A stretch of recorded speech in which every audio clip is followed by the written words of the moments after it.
Jeddah, Saudi Arabia. This is crazy.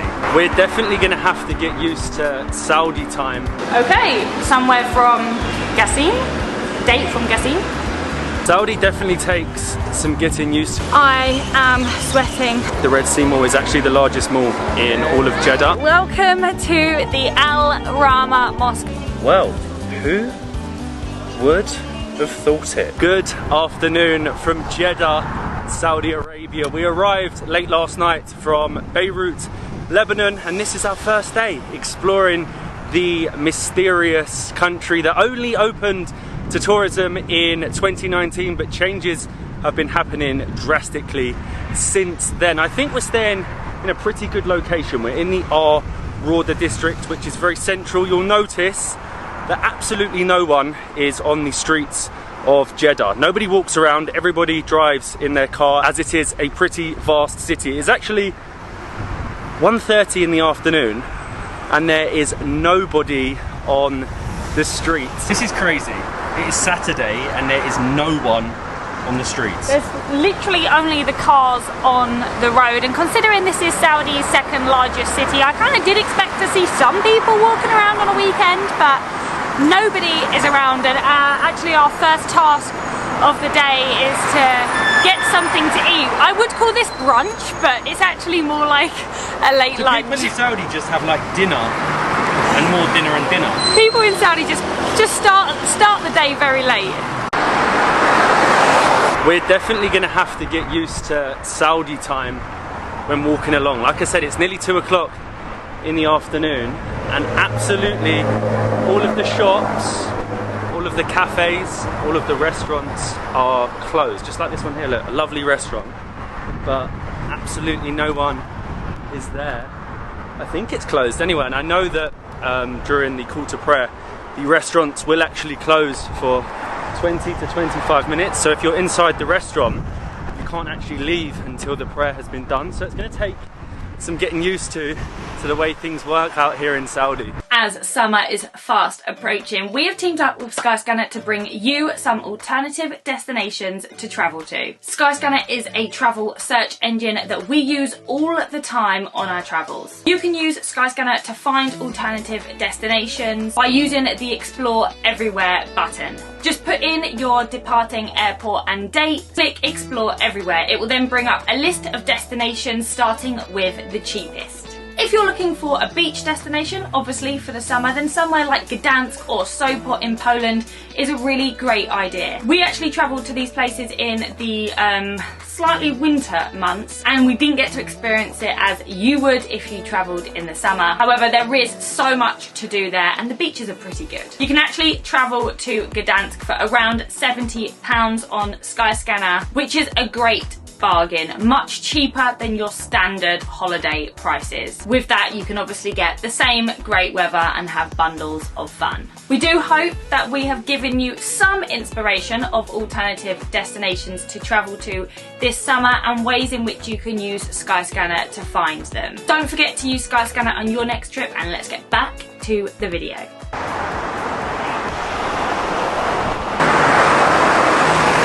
Walking along, you can notice so much construction. And also I was kind of surprised to not see so many skyscrapers. A lot of the buildings are very flat and they seem to be like complexes. So like this building here is like a smaller building with lots of different restaurants and coffee shops inside. Yeah, I don't know why. I was expecting like Dubai style buildings. Yeah, I don't think I was expecting like little areas of all these different food restaurants.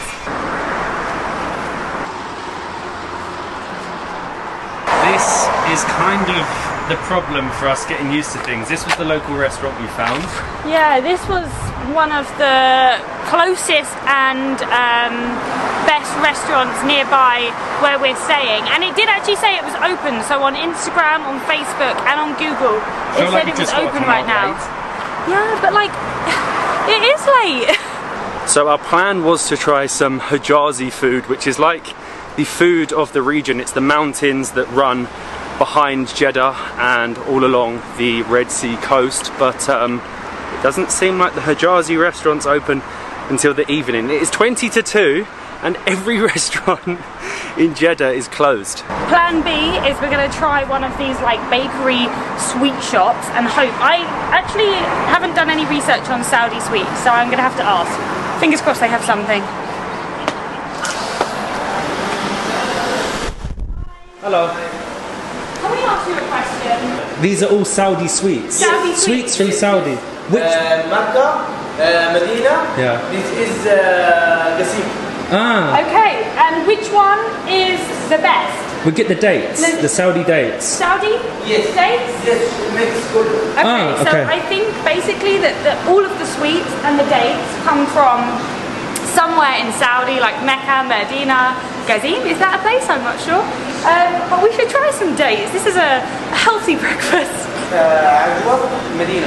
From Medina? From Medina. Okay, wow, so this is a Medina date. Oh, it's hard. Mmm, that is nice. It's Zaid. Laziz. Laziz. This is Qasim. Sukari. From Qasim. Qasim. Okay, somewhere from Qasim. Date from Qasim. Oh, that one's different. It's like squidgy and has like sugared, like icing sugar in there. Yes. Thank you.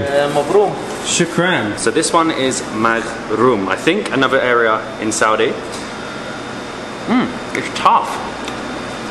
Oh wow, Molly. They're not soft, are they? No, I wasn't expecting them to be this chewy, and I wasn't expected to have a load of dates for breakfast. I like these ones.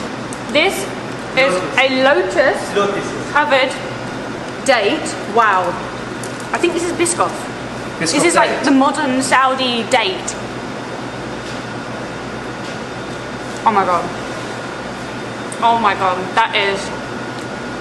Should we get some of these? Wow, look at that. These are breakfast. This is crumbly Biscoff on top and Biscoff inside. That is heaven. Okay to try?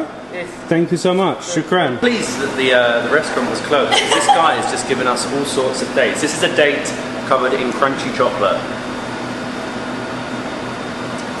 Oh wow. The Biscoff is still the best though. Yes, it's unreal. It's like a Snickers with a little date inside. No, no, no. Oh, are you sure? No, please. Oh, thank you. Shukran. That's so Habibi. Shukran, shukran. Thank you so much. This is the best date store in Jeddah. Tamrati Al Mumayaza. Right? That is my best Arabic. He would not let us pay, and they were some amazing dates. And now we have a date breakfast. Ah, shukran. Ma'mool. Yeah. Sukari. Ah, shukran. Thank you. Masalama. Just one Arabic coffee. Plus one cookies, 6 riyal. This is free. No way. Oh, you're too kind. We'll get a cookie. Yeah, let us buy a cookie. Oh, thank you. Thank you so much. Shukran. Why is it this colour? This color here, Saffron. saffron. Ah, it's saffron. This is ridiculous. We're standing on the side of the road in Jeddah, eating our breakfast. We've got some date and we have a Saudi coffee. We actually popped into Monkey Coffee and the guy wouldn't let us pay. Saudi hospitality is too much, but a Saudi coffee is a different colour. This one anyway. Did he say it's saffron? I think, from what I understood, it was like saffron and he has a special coffee powder. So, Why do they not let you pay? it's not as strong. It's not very thick. It kind of tastes like a tea more than a coffee, but it's definitely coffee. Hello.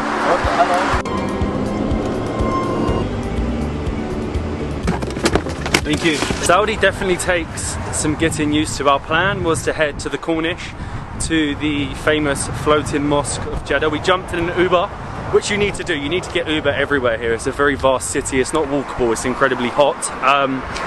And we got near to the floating mosque, and then we were told that the area was completely closed, the Corniche. Our Uber driver said this has never happened to him, so he's dropped us sort of in the middle of nowhere, next to a roundabout with a larder on top of a statue, which makes no sense, an old Russian car on top of a statue.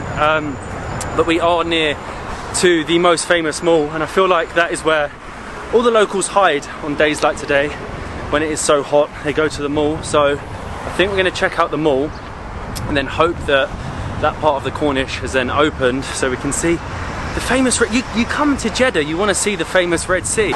So we think we figured out why the Corniche was closed. So there was the Formula One, there's the Jeddah circuit along the Corniche, and it seems like they're redeveloping it.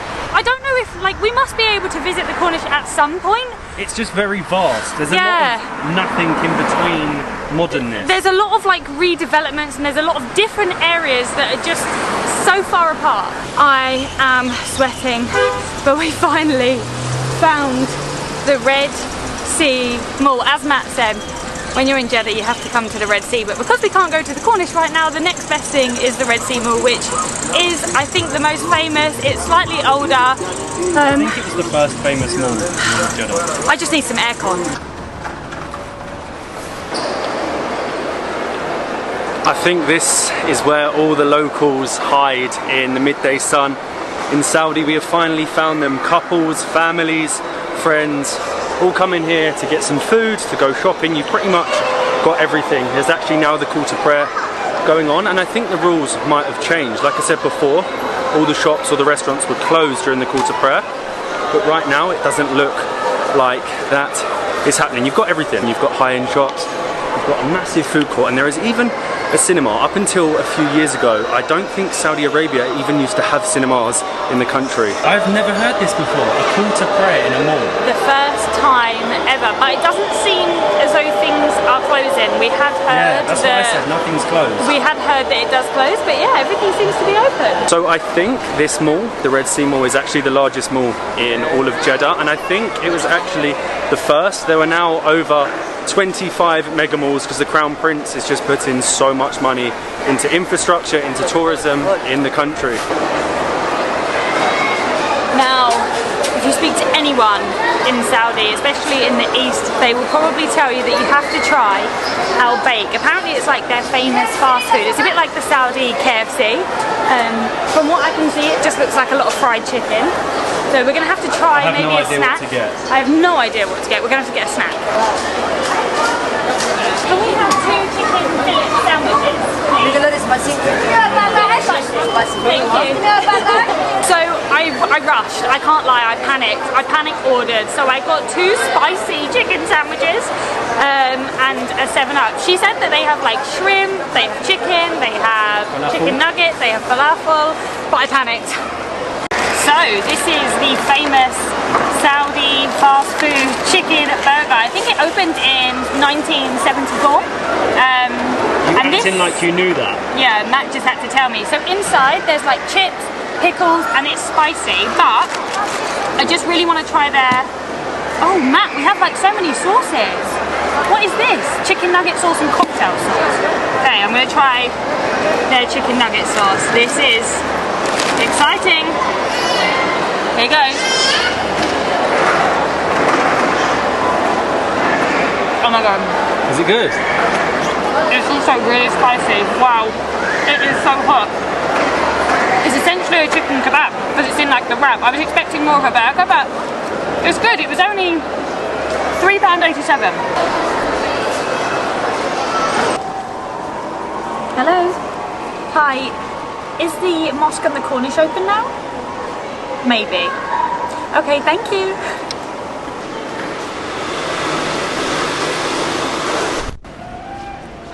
We have finally made it to the Red Sea, to the Corniche of Jeddah. More specifically, this is the Jeddah Yacht Club that was actually closed earlier. Look at this place. It is full of high-end restaurants, lounges, and everything in between. Looks like it'd be a little bit expensive for food, so we'll walk through here pretty quickly. As they said, this is the way to head to the floating mosque. 600 meters through, I don't know, a place we probably could never afford to eat in, but it is, wow, it's very posh. Wow, this is going to be unbelievable when it's finished. And definitely not for people like us. Have you seen the size of the pictures of the yachts that are going to be parked up here? There's so many projects, so many. And everything's going to be completely different. Like, things are rapidly changing here, and this is pretty cool. We made it! Welcome to the Al Rama Mosque, otherwise known as the Floating Mosque. Built back in 1985. When it's high tide, it gives you the illusion that the mosque is floating on water. You can't actually see that right now because it's not high tide, but I can assure you that is the case. It's pretty spectacular, and the watercolour here, I was not expecting it to be as blue as it is. They could not have picked a better location to build a mosque. That is absolutely stunning. One of the most beautiful mosques I think I've ever seen, and this is the north side of Jeddah Cornish. Again, there is so much new construction going on, and they have the famous eagle statue right over there. Unfortunately, this area again, a lot of it seems to be closed. There's cafes, there's lounges, more construction. There's even like a little theme park ride that would be so cool to go on above the mosque. But everything's closed. I just love this. Theme park ride, oriental music, floating mosque. It just doesn't mix. I don't understand this music, but it's Saudi. It's nearly 5 o'clock. The sun sets in just over an hour, and still there's really no one here. There's a few couples that have come to take in the the oriental music of Saudi Arabia, but we're trying to find a cafe that we can get a drink at, because it is, even for winter, it's incredibly hot. I can't believe this is closed. Can you imagine going on this with the views of the Red Sea? Well, we found somewhere that is open, but we're the only people here. There doesn't seem to be What a view though. anyone about at the minute, but wow. This was a good find. Hello. Hi. Hello, my friend. Where is everybody? It's so quiet It's outside. So quiet. Where is everyone? I don't know. Maybe 6 p.m. 6 p.m. 6 p.m. is when everyone comes. At sunset. Sunset. Sunset, thank you. Could we get the drinks menu? Thank you very much. Thank you. Thank you. Well, who would have thought it? Don't believe everything you read online. I have found beer in Saudi Arabia. It might be non-alcoholic beer. Cheers, Saha. But we have found it, a Holston Classic 0% with a view over the floating mosque. It is actually starting to get a little bit busier. It's very difficult. We see them. So difficult to understand the dynamic out here in Saudi. It's a Saturday, it's the weekend, everyone's off work, but they don't leave their house until, what is the time? It is now nearly 6 o'clock at night, and that isn't a bad beer considering it's 0%. How is your non-alcoholic cocktail? It has a little sour kick at the end, but refreshing. I don't even know the name of this place, but these are around £3.50 each.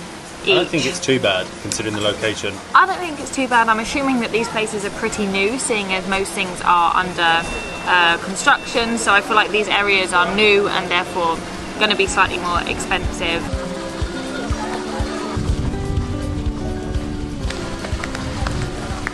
It is literally like clockwork. As soon as the sun sets, all of the locals from Saudi just appear, and it is actually quite magical. You've got the sunset, the call for prayer going on in the distance. We've done welcome in here. Considering I thought it was closed, I still don't know the name. I have got though the second Holston Classic 0%.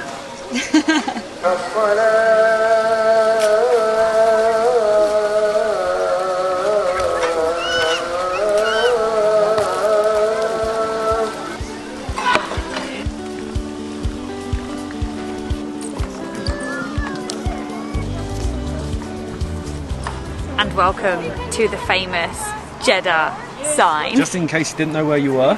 Now you do. Now you know where we are. From the Jeddah Cornish, we jumped in a quick taxi to the new Cornish. I think there's like 11 kilometers of Cornish or something. So you're not going to be able to see it all. You have to pick certain things along the way, and I think as it's a lot cooler now, hopefully more people will start to come out. It doesn't seem so busy. Doesn't seem so busy. I was expecting a lot more people. I'm wondering if it's because it's like Saturday and maybe they have to go to work tomorrow. I'm not sure. You know what? I was expecting there to be a lot more people out and about this evening. I feel like we've just come out on the one day that everyone in Jeddah has decided to stay in. I mean, we see quite a few people at the mall. There is a few people now getting some snacks from little street food stalls, but it's, look, This is Cornish and it's pretty empty. You will notice quite a lot of people bring like deck chairs and blankets, and they just come and sit on the Cornish and bring their food, have their little picnics. I actually think Jeddah Cornish was busier than this one. And to be honest, how do you differentiate? Jeddah Cornish, new Cornish, this Cornish, it's that all Cornish? the same Cornish, but I have to be honest, it's not like there's a huge amount of things going on. It's just a lot of like little nice for snacks sunset. and restaurants. It's a perfect, yeah, it's a nice place for sunset. Can you pay by card? Yes? Okay, cool. Can we have 1 scoop of chocolate, please? Chocolate cup or good? Cup. And what flavour would you like? Surprise me. Ooh, and 1 flavour of cotton candy, please. Thank you very much. Welcome. To be honest, you cannot come to the Saudi Cornish. I mean, you can't see the sea, but I can hear the waves and not get an ice cream. So I noticed that Matt has stolen the chocolate one. Yeah, I said surprise me and you got cotton candy. It's because I've never had That's just cotton weird. candy ice cream before. So here we go. This was... it's really good. This is like £2.50 each, which is not too bad.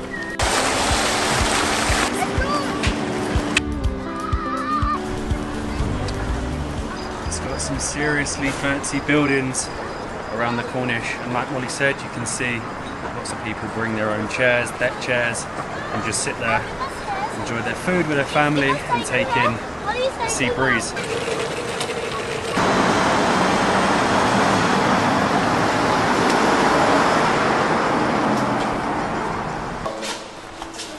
Saha. Saha, cheers. We are back at our hotel. We were actually going to eat out, but then we remembered that our hotel has like a really lovely Middle Eastern restaurant called Candlelight. So we're starting off with a Saudi cocktail. I don't even know what's in it actually.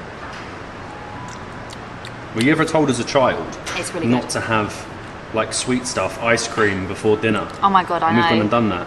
My mum would be like, what are you doing? You cannot have that before dinner. We have got a full-blown Middle Eastern feast to start with. I don't even know what is what. I should do. We've been in the Middle East for a while. We've got a cold platter and a warm platter. I'm a bit of a warm platter sort of guy. I know you've got your eyes on the kibbeh. We have got some kibbeh. We have got sambusek, which is basically the Middle Eastern samosas. We have some... I don't even know what else we've got. I'm going to go straight in with I knew my you were gonna favourite, do the that. best Middle Eastern dish, the kibbeh. Is it good? It's herby, it's beefy, but we only get one. This was 100% the best option. There was no one on the streets. I'm feeling like every restaurant in the city would have been empty, so coming back to the hotel made so much sense. And we are technically trying, we have a Saudi cocktail. I have the, what did you say this was called? Sambusek? Sambusek? Let's call it the Saudi samosa. I don't know if It's this is like a Saudi mini- food, it's more Middle Eastern. It's more Middle Eastern. This is kind of like a little mini pastry dumpling with cheese inside, and